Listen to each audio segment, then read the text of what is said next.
I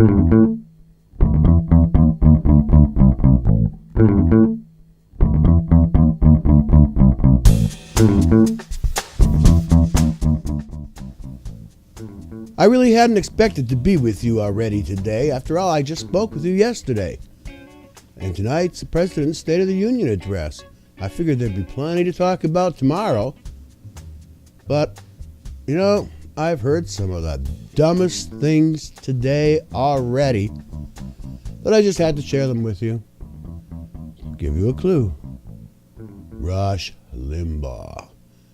Welcome back to Rob's Feed today. This is episode number 98. And I'm Rob Schendel.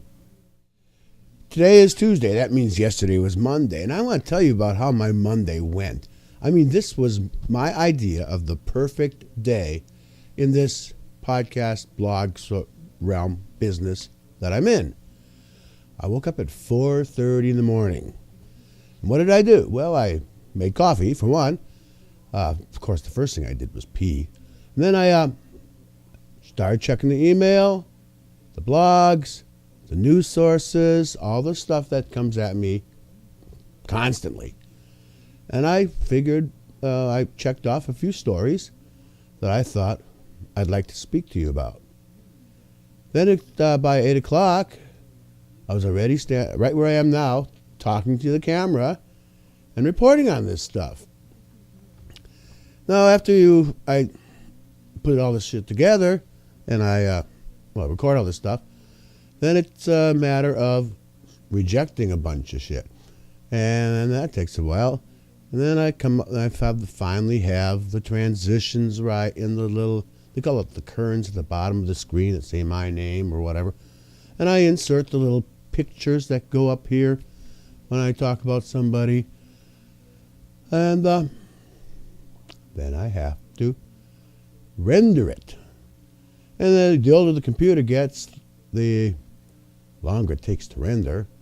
We had an episode that was like 17 minutes yesterday, and it took more than 17 minutes to render it. What that means is that the computer then takes my stuff, my material, and it puts it into a form that can be used somehow.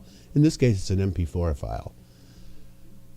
Then it was a matter of uploading it to two sites, my podcast host and Blip TV. And that took a while.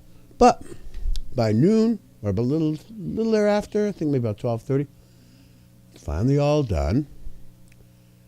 And now, mind you, I was up at 4:30 starting the research. It's now 12:30, so that's an 8-hour day, I get right there. Then I decided, well, you know, I had $9 or so overdrawn. It wasn't really overdrawn, but it would be. So I thought, I better get to the bank, because nothing makes me more infuriated than to pay an overdraft fee when the cash is sitting here on this desk waiting for me to deposit it. And I did do that. So I never did get overdrawn. I just know with the automatic debits I would have, had I not tended to that. And I went to the grocery store, and say around 4 o'clock in the afternoon, I was back home and so tired. But what a great day. That is exactly what I think I want to do when I grow up. And blog on video, just the way I did it today. Now, today I didn't expect to do this. Today was going to be day off. So I didn't get up at 4:30. In fact, I was still up at 4:30, believe it or not. And then about 8 o'clock I got up today, and I started listening to talk radio and participating in chat rooms, and I heard some of the stupidest stuff coming out of the mouths of right-wing people. Well, first off, I have to tell you, I was not listening to right-wing talk radio. I never do. I was listening to progressive talk radio. And they were reporting on this rant that, oh, you know, here it is, Rush Limbaugh had yesterday. He was talking about the vegan lifestyle, apparently, and how he didn't think it was valid at all. It doesn't help you one bit. It doesn't keep you healthier. There's no sense pursuing it. Go ahead and eat all the meat you want. Now, mind you, I am not a vegetarian. I do eat meat, both figuratively and literally. But I I do know that if I wanted to be healthier, I too would only eat vegetables. Not according to Rush. After all, this is what he used to substantiate his point. Look at Jack LaLanne. He was a vegetarian, and what happened? He died. Well, Rush, fuck. He was 96 years old.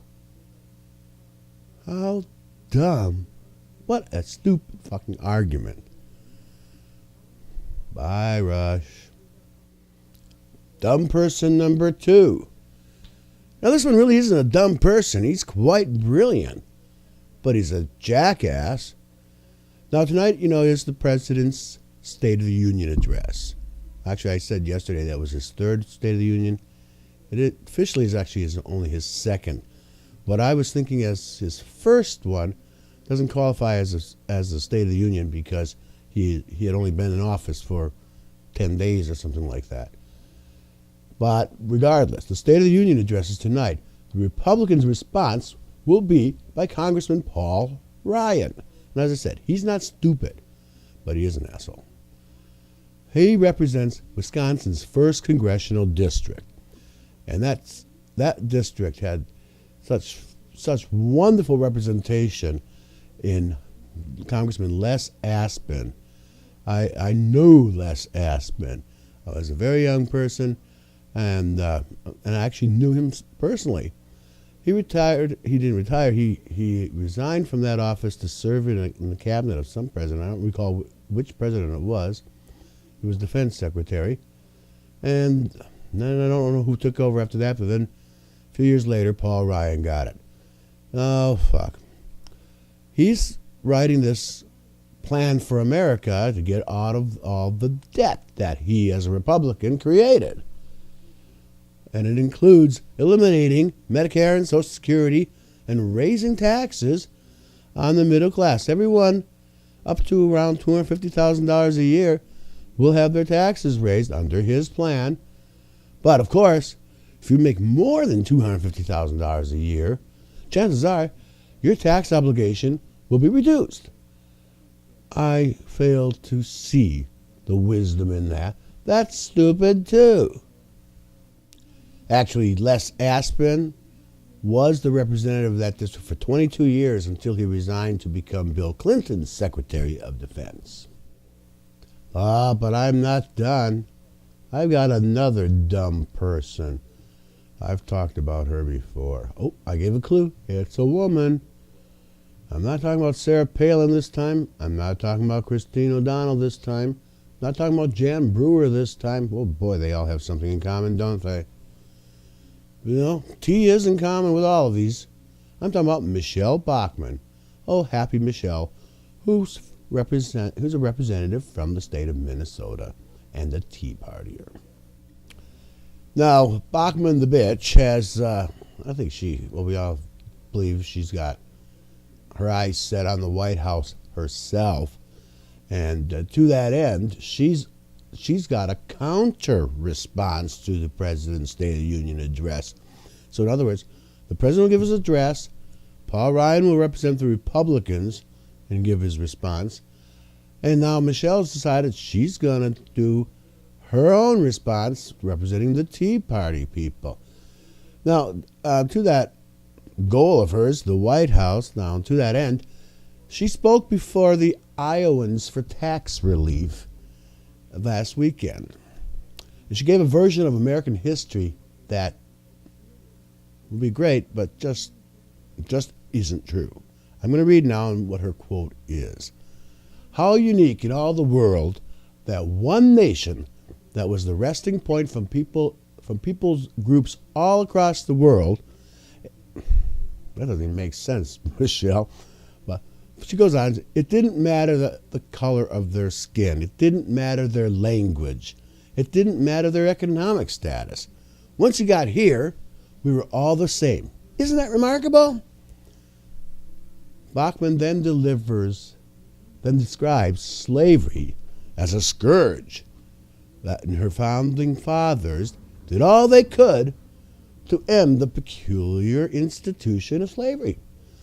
Wrong. many of them owned slaves. She says, I think it is high time that we recognize the contributions of our forefathers who worked tirelessly, men like John Quincy Adams, who would not rest until slavery was extinguished in the country. Well, John Quincy Adams is not a founding father.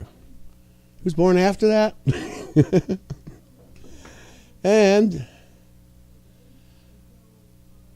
he died before the anti-slavery movement began, like 20 years before the Emancipation Proclamation was signed. Just dumb. Don't you love the Tea Party? Good news, the new federal regulation prohibiting discrimination in hospital visitation against gay and lesbian families and individuals took effect January 18th. Patients can now designate their own visitors according to the Department of Health and Human Services. The Human Rights Campaign prepared a hospital visitation guide for LGBT families. For information about advanced directives and other documents, go to www.hrc.org/protect-your-rights. So today was the day. All of Hollywood had their ears perked. They wanted to know what motion pictures were nominated for the Academy Awards. Now, in the Best Picture category, I still can't get used to this. Now it's no longer 5 nominated pictures; it's 10. Regardless, I've only seen one of them, and that's because I bought the DVD download of the movie, The Social Network. None of the other ones have I seen yet, and I don't expect that I will. As a result, when Oscar night comes along, I'll just be rooting for the one and only movie that I had seen. What's your favorite movie? You can let me know. I don't know if I'll talk about it again, but it's interesting. This morning when I was listening to the radio, Stephanie Miller she mentioned that the State of the Union was tonight, and that for those of us who are political, it's kind of like the Super Bowl. I agree with that. So that means that I got to get planning and get myself ready for tonight's big event. I'll get some popcorn, maybe a pizza. I don't drink beer, so I'll have to get some soda. So I want to thank you for watching. And having said that, that's all I'm going to say.